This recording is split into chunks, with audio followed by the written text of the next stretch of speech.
Here's Johnny. Well, ladies and gentlemen, it's a great thrill today to welcome a brand new star to Hollywood Boulevard.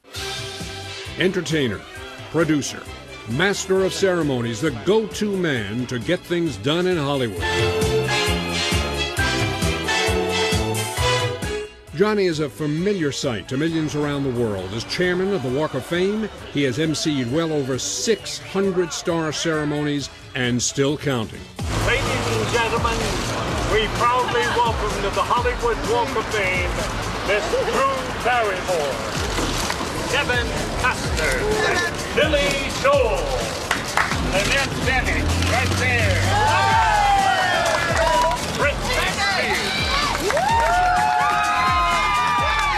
Without question, Johnny is a passionate supporter of Hollywood. He's been the honorary mayor since 1980, but he's also a strong supporter of the men and women of our armed forces.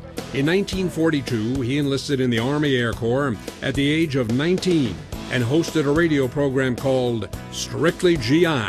And after the war, as Hollywood's Goodwill Ambassador, Johnny made 57 U.S.O. tours overseas to entertain our troops.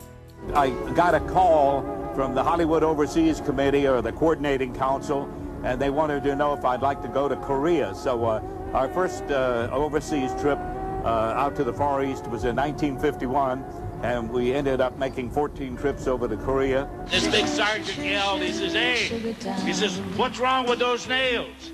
And the PFC says, "They put the point on the wrong end." And the sergeant says, no, they're for the other side of the building. Johnny eventually rose through the ranks to become a major general in the California State Military Reserve. Looking back, Johnny Grant was a pioneer in TV. In 1946, Johnny was host of the game show Stop the Clock, which aired on the Dumont Television Network in New York. Hey you, listen bub, don't forget Johnny's Freeway Club. Later in Los Angeles, Johnny hosted the Freeway Club for 8 years on radio station KMPC. For many years, Johnny was a regular on television here on KTLA. He also did a nightly television feature on KTLA's 10 p.m. news, Johnny Grant Backstage in Hollywood. He interviewed the stars, his longtime friend Gene Autry. The only thing about Johnny Grant is that he's too big-hearted. He will do anything in the world for his friends, but I consider Johnny Grant one of my best friends, and he never met a stranger. And his pal Bob Hope. How does Bob Hope want to be remembered? I don't know. I guess I know the tax department will never forget me. Johnny also found time to appear in a number of movies. He played opposite Bing Crosby in the 1954 classic White Christmas. This is Ed Harrison. Miss Haynes? How do you do? Hi. Boy, what I went through for you. Sponsors, network, but I finally got it squared away, just the way you want it. Johnny played a disc jockey in the movie Rock Pretty Baby. By the way, I'm Johnny Grant, your musical host here on the KTLE. Johnny was in the press box at Yankee Stadium, reporting on Mayor Jimmy Walker's farewell speech in the movie Bo James, starring Bob Hope. Gentlemen, you've just seen a man cut his own throat in the middle of Yankee Stadium.